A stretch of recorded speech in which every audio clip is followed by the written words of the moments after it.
Curry, Paul George. All right, just last night, he's agreed to a 4-year, $212 million maximum contract with the Philadelphia 76ers. New York added Mikal Bridges to the roster, sending a Rudy Gobert-esque haul of picks to Brooklyn and the ever-rebuilding Nets. Klay Thompson is on his way to the Dallas Mavericks, I'm told, a 3-year, $50 million deal.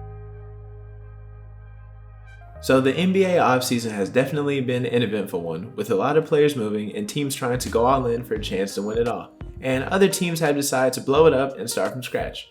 And one of those teams that are seemingly blowing things up right now is the Atlanta Hawks. The Hawks traded away DeJounte Murray to the Pels this offseason after the Young and Murray backcourt didn't really lead to much success for them. And if Trey keeps his word and he really wants to win now, he'll be dealt soon too. Which brings us to our first trade of the video. In the move, we see Trae Young being sent to the San Antonio Spurs in exchange for Keldon Johnson, Zach Collins, Jeremy Sohan, and 4 future first-round picks. In this move, we see San Antonio get their franchise point guard, long-term next to Wemby. Getting Trae Young would definitely expedite the process of their rebuild around Wemby. On paper, at least, the Trae Young and Wemby pick-and-roll combination is deadly.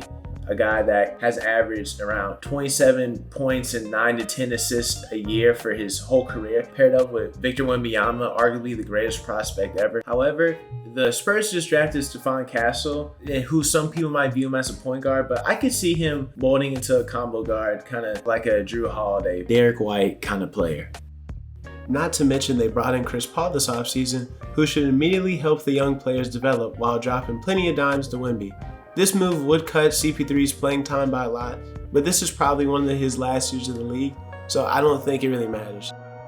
And for the Hawks, they bring in a couple of good players. Keldon Johnson, who averaged 20 a couple seasons ago, Zach Collins, who's a serviceable big man, and Jeremy Sohan, who's a young forward that has potential to be an impactful player on both sides of the basketball. But the most important part of this trade for Atlanta is the 4 first-round picks.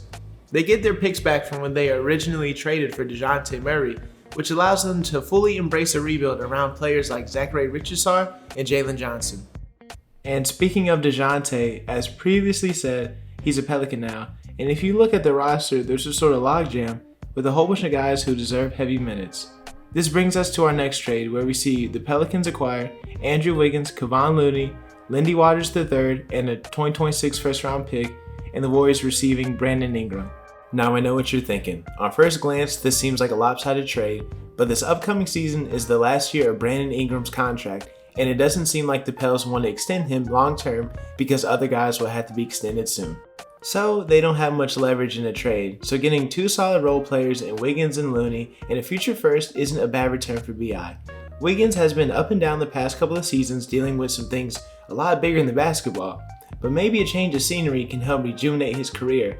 And the Pels' biggest hole in the roster is the lack of a starting caliber 5, and getting a seasoned veteran in Kevon Looney would be huge for them. And as for the Warriors, you do this move and extend Brandon Ingram to a long-term contract to give Steph some more help. No one wants to see the last years of Curry's career spent on mid-level teams, sadly, like the late great Kobe Bryant's career ended. Who knows what's next for the Warriors? They still have good role players and some young guys with a lot of potential, but nothing that suggests they will continue to make the playoffs in the highly competitive Western Conference. Getting BI will give Curry another sort of co-star in attempts of going on some more playoff runs, even if that's not looking very likely at the moment, but getting Ingram is a step in the right direction.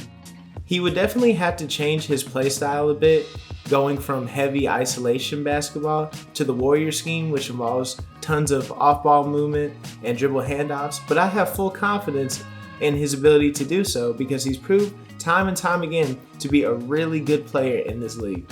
Those were a couple trades that I think could have a huge impact in the NBA next season. Let me know down below what you guys think about these trades.